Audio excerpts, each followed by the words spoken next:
New Acropolis is an international organisation that promotes an ideal of timeless values. Its aim is to contribute to the development of individuals and societies through its work in the fields of philosophy, culture and volunteering.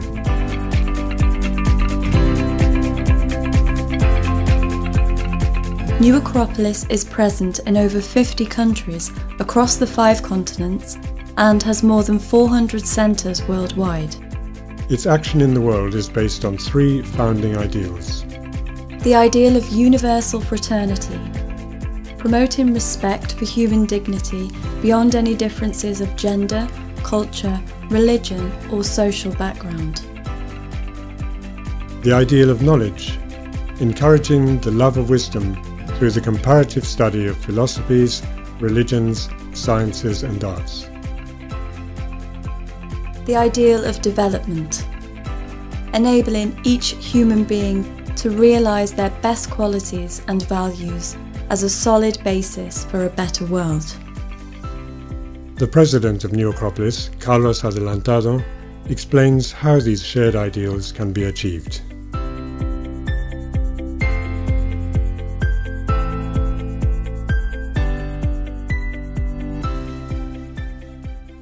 A nivel filosófico, la gran meta es reivindicar la importancia temporal del concepto de filosofía. Hoy es una palabra infravalorada y olvidada en el cajón de lo que resulta incluso un poco molesto. Sin embargo, lo natural es preguntarse acerca del porqué de las cosas que nos han sucedido, o que sabemos positivamente que nos van a suceder. Desde este punto de vista, la filosofía es una herramienta necesaria para dar a la existencia un sentido coherente y para tomar conciencia del verdadero protagonismo que cada ser humano puede asumir en relación a su propia vida. También deseo que la fraternidad se vaya abriendo paso en la vida cotidiana, con una transparente realidad, que sepamos valorar cada vez más lo que nos une, por encima de lo que en apariencia nos separa, y que podamos ir más allá de los reflejos superficiales y siempre cambiantes de las personas y de los acontecimientos. La filosofía nos enseña que a mayor percepción interior de lo esencial, mayor evidencia exterior de lo fraternal.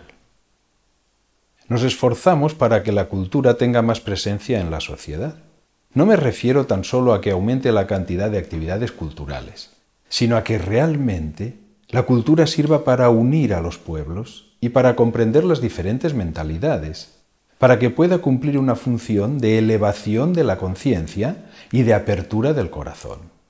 Por desgracia, estoy convencido de que algunas de las actitudes de intolerancia y de agresión hacia algunas personas o determinados segmentos de la población obedecen a una falta de cultura, provocada por el desconocimiento de otras formas de expresión de la actividad humana. Con el voluntariado, nuestro trabajo aspira a conseguir que el desarrollo interno de cada voluntario vaya a la par que su entrega inegoísta al bienestar común.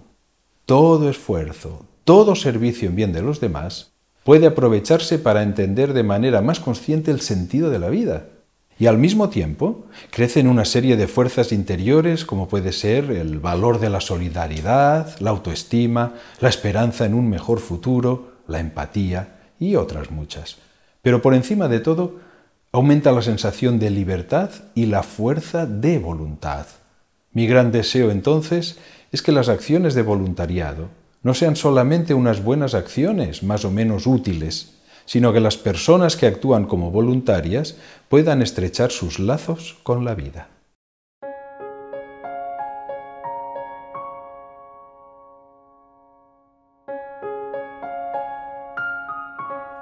A nivel personal estoy muy satisfecho, pues ha quedado demostrado que la aplicación de la filosofía ayuda a enfrentarse con los miedos y la incertidumbre. Ahora estamos comprobando que la gente que se acerca a nuestras sedes muestra un mayor interés y una auténtica preocupación por entender la vida y al ser humano. Es como si los espejos que reflejaban la realidad se hubieran roto y estallado en 1000 pedazos, y de pronto o no se ve nada o se percibe una realidad diferente. En cualquier caso, esto es un motor que impulsa a caminar hacia el conocimiento de uno mismo. hemos comprobado la utilidad de las nuevas tecnologías que nos han permitido proseguir con nuestra labor, a pesar de las dificultades. No obstante, también ha quedado claro que nada puede reemplazar la calidad del contacto personal. No en vano, la práctica de la filosofía siempre se dio en la antigüedad, en escuelas, en agrupaciones, donde el uso del diálogo como herramienta pedagógica era fundamental, y el reto de alcanzar una armónica convivencia era aceptado por todos.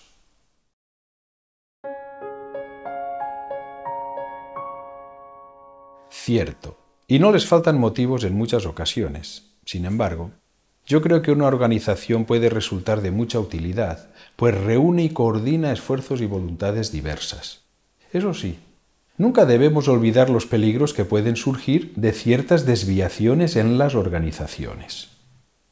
Considero desviación imponer cierta opinión particular y personal sin diálogo ni comparación alguna posible.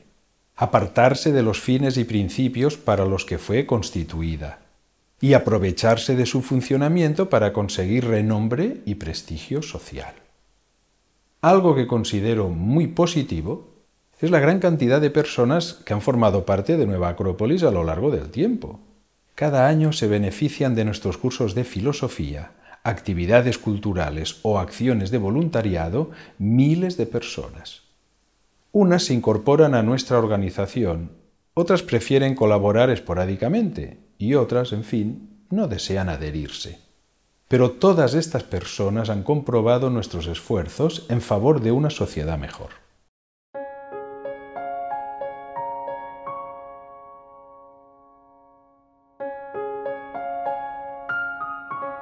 Que tienen todo el derecho de hacerlo, que están en su derecho. Dada la maravillosa diversidad y complejidad de la naturaleza humana, no se puede pretender ser querido y aceptado por todos. Está fuera de toda lógica. Yo creo, además, que la crítica puede ser muy constructiva si se consigue desligarla de la malicia y de la carga negativa que muchas veces arrastra. No hay que dramatizar con esto, porque es propio de los seres racionales el analizar, discutir, comparar razonamientos, someterlos a examen y finalmente elegir. Si se eliminara ese derecho a la crítica, estaríamos limitando la libertad humana y eliminando una parte importante de la filosofía, pues el pensamiento crítico de someter a análisis y consideración la misma vida con todos sus condicionantes es muy propio de los filósofos.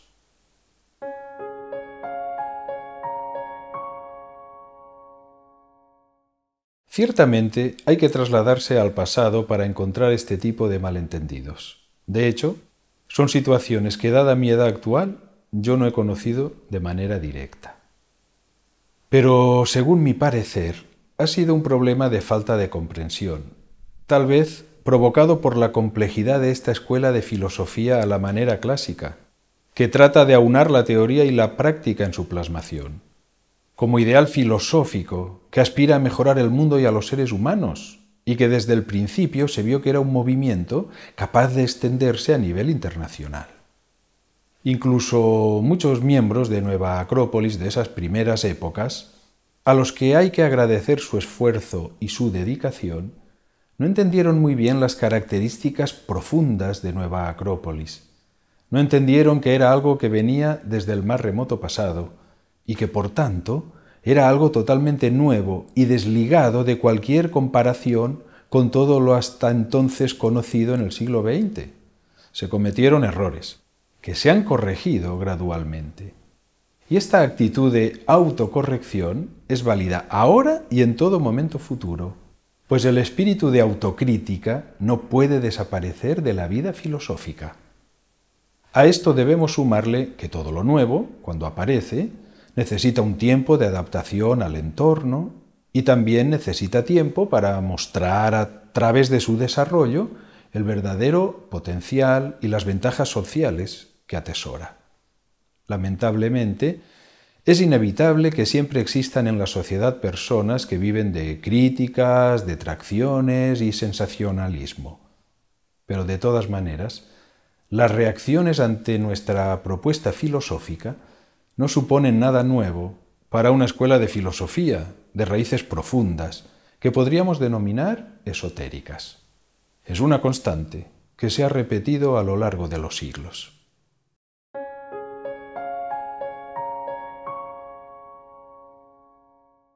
El término esotérico significa más adentro. Se entiende, por tanto, aquello que está oculto, que es interior, siendo lo exotérico lo exterior. En Nueva Acrópolis entendemos por esotérico lo interno, el ser de las cosas, lo que se esconde a nuestra mirada, pero que es esencial. Todas las cosas y los seres vivos tienen una parte exterior, visible, y una parte interior que es su fundamento. Por ejemplo, un edificio tiene paredes, puertas, ventanas que están a la vista. Esto sería lo exotérico. Pero también tiene un armazón compuesto de pilares, vigas y forjado, que es su esqueleto, lo que lo sostiene, lo esotérico. Y esto no es visible en principio.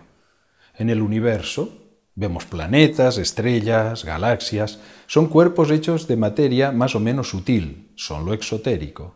El porqué de su existencia, la vida que anima a estos cuerpos, su finalidad, sería lo esotérico.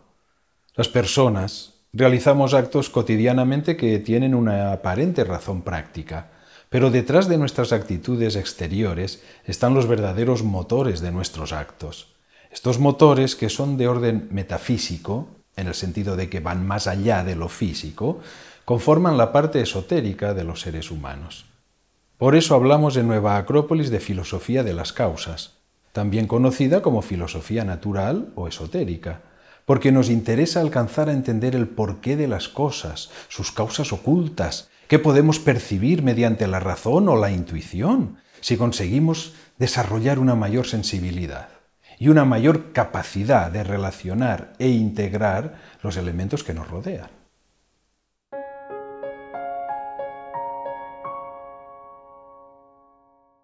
¿Y por qué no? No podemos empeñarnos en negar el legado filosófico de lo que llamamos Oriente, de pueblos como el indio, el japonés, tibetano, chino y otros, sin olvidar el aporte de la filosofía de Occidente. El problema es que todavía existe mucho racismo latente, y no solo en el contexto físico.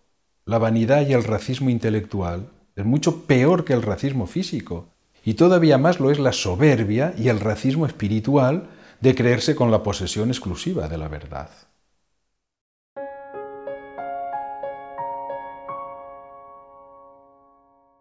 Son grupos integrados por miembros que libremente eligen dedicar tiempo y esfuerzo para apoyar directamente en el funcionamiento vital de las sedes. Son además niveles de vivencia, es decir, de experimentación interior y exterior con la puesta en práctica de conocimientos y ejercicios que pueden ayudar a avanzar por el camino de la filosofía como forma de vida, como nos recomiendan los clásicos de Oriente y Occidente. En definitiva, se trata de dar vida a las fuerzas que tenemos dentro y también de conocer y aprovechar las fuerzas de la vida. Estamos hablando de algo importante, y esto supone la existencia de ciertos requisitos en los componentes de estos grupos, como puede ser la honradez y el sentido común, por citar algunos. No todos son admitidos, y esto puede provocar una sensación de frustración en aquellos que no son aceptados y ciertas actitudes hostiles, pero es un riesgo que hay que correr.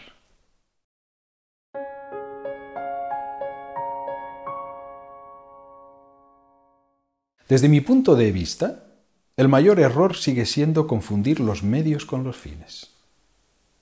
Un claro ejemplo es la economía.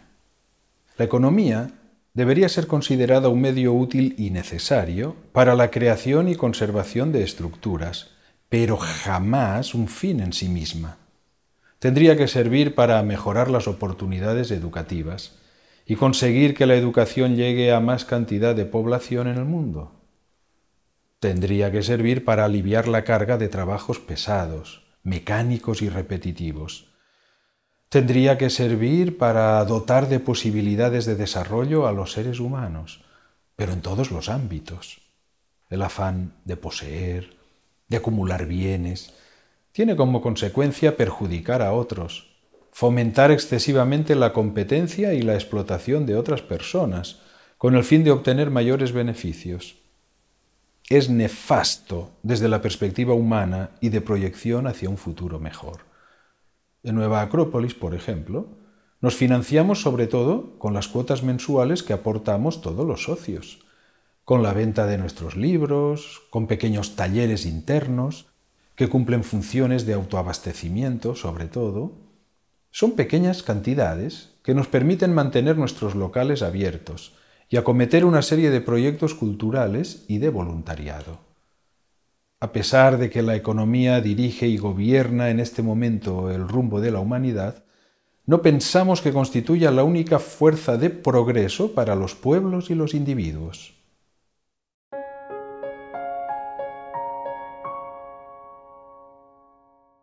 Desde hace mucho tiempo esta es la idea dominante que mueve al mundo, y es la idea que ha acabado por imponerse en el campo de la política, de la ciencia, de la economía, de la educación y también, desafortunadamente, de la moral. Ha penetrado en el corazón de nuestros hogares y en el cerebro de la gente. La mentalidad materialista rige la vida de la inmensa mayoría de los habitantes del planeta. ¿Es eso bueno o es malo? Seguramente es una experiencia que necesita vivir la humanidad en su conjunto. Tal vez sea necesario agotar el camino del materialismo para que cobre valor otros aspectos de la existencia humana. Ahora mismo, no es descabellado reconocer que los científicos materialistas han topado con su gran escollo, que es esclarecer cómo de la evolución aleatoria de la materia ha llegado a surgir la conciencia. Sabemos mucho acerca del comportamiento de la materia, pero no sabemos el por qué. La educación, la política y la economía, basadas en el materialismo, también han fracasado. Los pueblos, en general, no son más felices, a pesar de tener más posesiones materiales y más comodidades. En algunas zonas del planeta, muchísimo más que en otras. Hay que reconocer que no se ha podido erradicar el hambre, la pobreza y la tremenda desigualdad que reina en el planeta.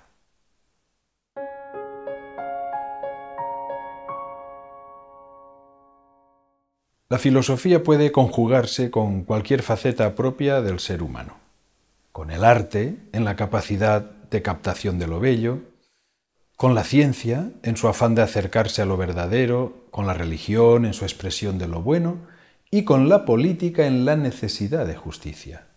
Precisamente, para regular la convivencia en sociedad, se necesita establecer de manera clara los derechos y deberes de los ciudadanos. Y ahí entra el concepto de justicia. Ya desde la antigüedad, tanto Confucio como Platón, entre otros, se hicieron eco de esta búsqueda de lo justo, y el diálogo de Platón, La República, es tal vez el escrito más significativo. Lo demuestra el hecho de las frecuentes críticas que recibe y de los grandes elogios e innúmeras referencias que podemos encontrar en obras de autores posteriores, desde contemporáneos de Platón hasta nuestros días.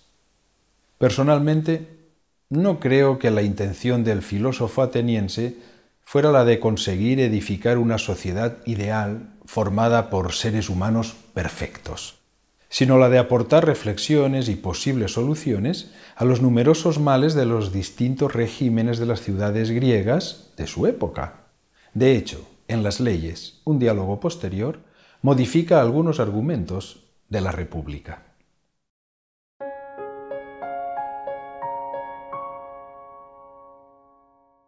Pienso que también es justo decir que, para la gran mayoría de investigadores e intelectuales desprejuiciados, Platón adquiere la categoría de sabio. En la antigua Grecia, el concepto de sabio era muy amplio. Implicaba ser filósofo, matemático, científico, médico del alma, poeta, asesor político, un concepto de totalitas, de totalidad. Esto es contemplado por Platón, cuando propone una formación ciudadana basada en una educación integral que abarcara los variados aspectos de la naturaleza humana. Aquellos que critican a Platón se olvidan de mencionar las obligaciones que el gran filósofo estipula para la clase dirigente. Ahora mismo, los consejos de Platón siguen siendo válidos, como por ejemplo que los gobernantes deben haber demostrado su amor por el bien común, mediante servicios voluntarios e inegoístas, y su gran amor por la virtud, mediante una vida privada ejemplar. No dispondrán de bienes propios, sino de uso, es decir, no pueden enriquecerse en el desempeño de su cargo. No utilizarán la demagogia para manipular al pueblo. Antes de ser nombrados, serán puestos a prueba para verificar su suficiente capacidad moral e intelectual. El ejercicio del poder debe entenderse como un sacrificio. Y todavía hay más requisitos. ¿Qué les exigimos nosotros a nuestros políticos gobernantes? ¿Qué criterios siguen los partidos para seleccionar a sus candidatos? Es una buena pregunta.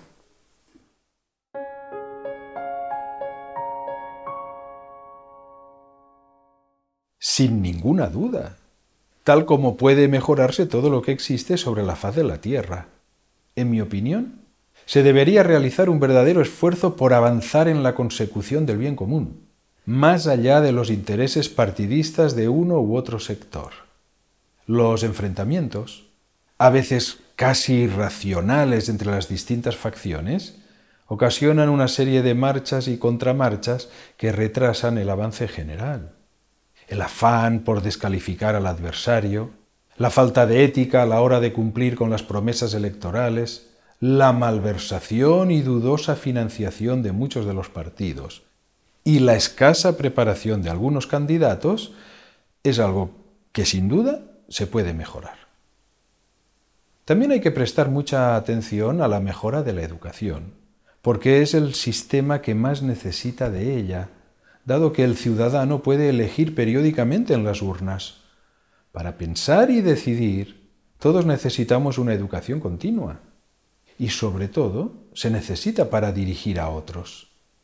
El profesor Jorge Ángel Libraga, fundador de Nueva Acrópolis, enseñaba que los sistemas son buenos si los seres humanos que los componen son buenos, y dejan de serlo cuando los seres humanos que los conforman se vuelven corruptos e ineficaces.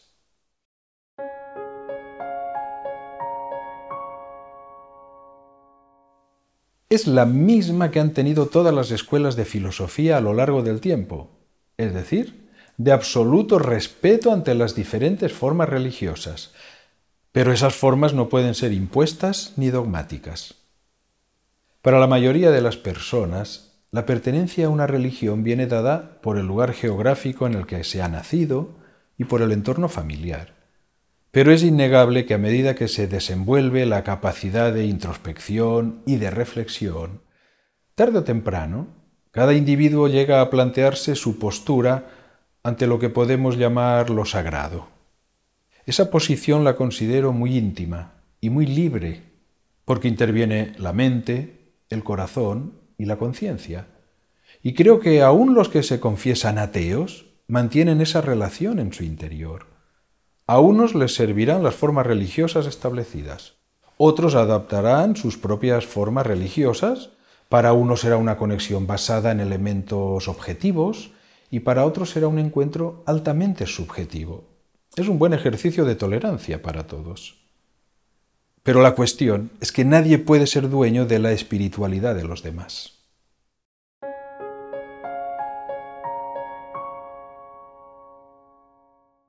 Es posible que forme parte de la conexión con ese mundo inteligible y superior del que hablaba Platón. Hay que tener en cuenta que la lógica y sus mecanismos tienen sus limitaciones, propias de un mundo lineal. Pero en una realidad no lineal, las características del tiempo y del espacio son modificadas, y en consecuencia, la conciencia es afectada de manera diferente. Hay un aumento y expansión de la conciencia, que repercute en una captación más profunda y sutil de la realidad. No me refiero al subconsciente ni al inconsciente, sino, si se me permite la expresión, al supraconsciente, una dimensión superior de la conciencia, donde cobra vida un conocimiento sin intervención de los sentidos y donde las experiencias actualizadas están bajo el completo dominio del individuo. Los símbolos nos ayudan a ejercitar las analogías que los relacionan con las ideas superiores.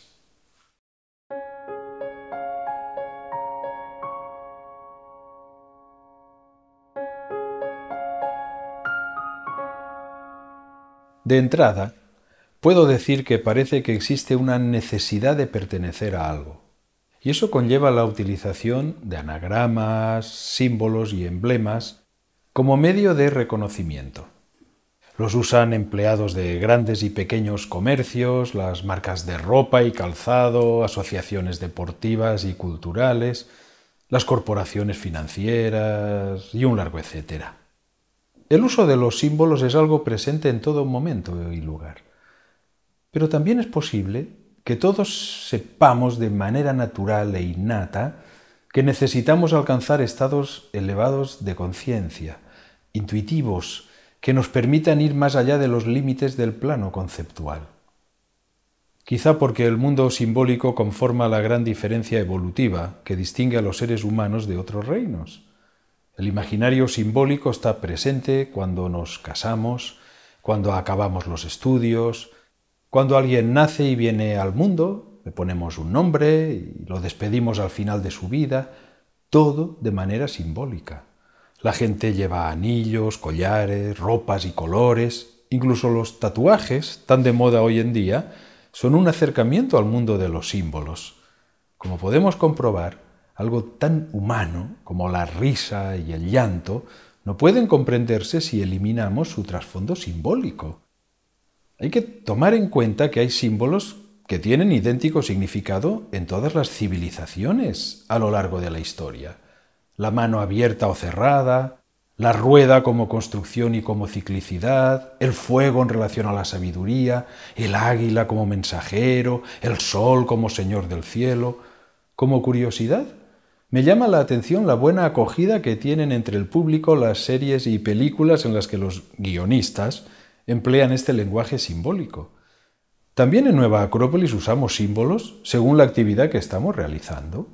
Deportes, voluntariado, talleres artísticos, artes marciales y filosofía propiamente dicha. En nuestra escuela de filosofía dedicamos mucho tiempo a analizar los símbolos relacionados con lo sagrado en diferentes civilizaciones. Y en nuestras celebraciones filosóficas de las estaciones del año también están presentes los símbolos relacionados con la primavera, con el verano, el otoño y el invierno.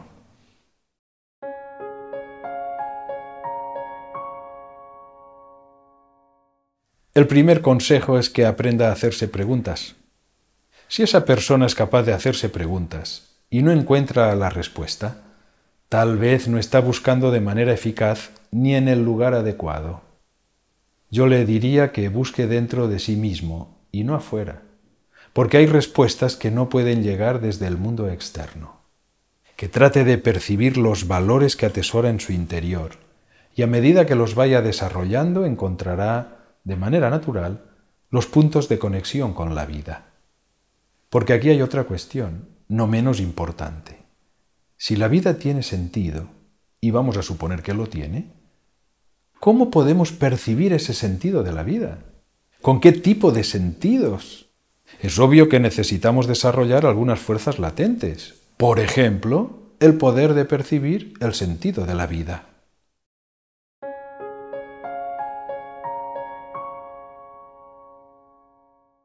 Sin duda alguna en el desarrollo de la conciencia como finalidad y en la educación como medio para alcanzarla.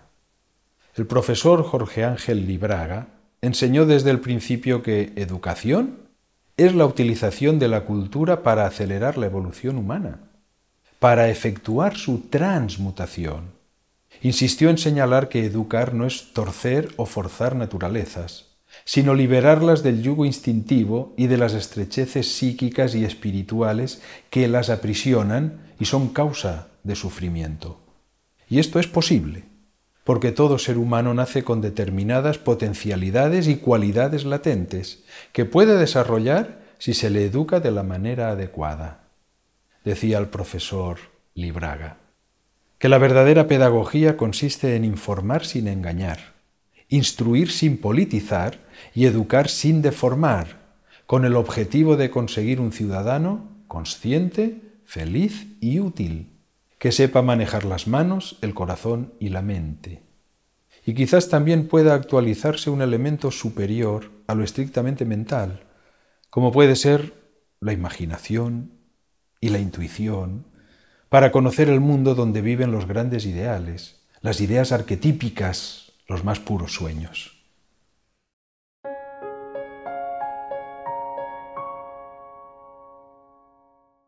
Es una cuestión de capacidades demostradas, estudios realizados y méritos alcanzados. Aquí necesito explicar brevemente que Nueva Acrópolis es una institución de carácter educativo reconocida oficialmente como una organización internacional sin fin de lucro. Al tratarse de una institución de carácter privado, puede, por estar legalmente reconocida, crear unos modelos propios de formación académica, siempre siguiendo una lógica que no es diferente a la de las instituciones oficiales. Así pues, nuestros grados académicos están inspirados en los modelos utilizados en las universidades europeas. Es lo que se conoce como el sistema de Bolonia, que se está aplicando a nivel general. En este sentido, las universidades utilizan dos tipos de grados: los llamados grados oficiales y los llamados grados de enseñanzas propias.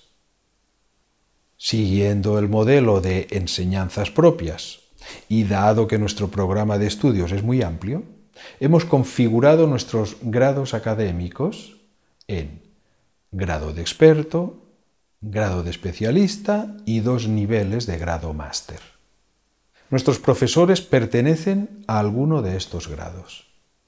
Y además, y no menos importante, han de ser un claro ejemplo de cumplimiento del código deontológico, al que estamos todos comprometidos. Si hay una falta demostrada al código de ética, no pueden formar parte del claustro de profesores y causan baja como tales.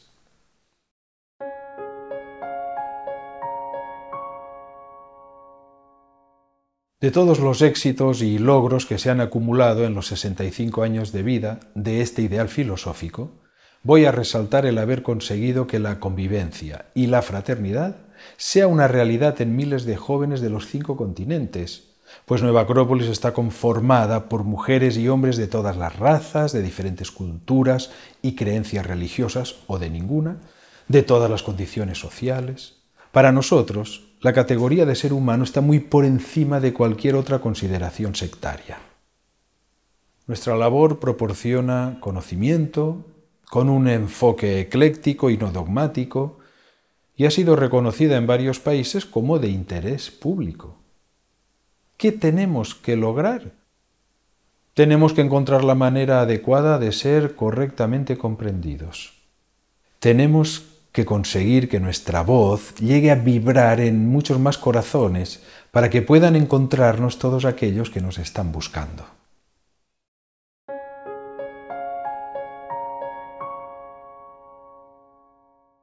Entonces voy a acabar hablando de filosofía, porque ya sabemos que en un universo curvo los principios y los finales convergen. Y vuelvo a afirmar su necesidad y su utilidad.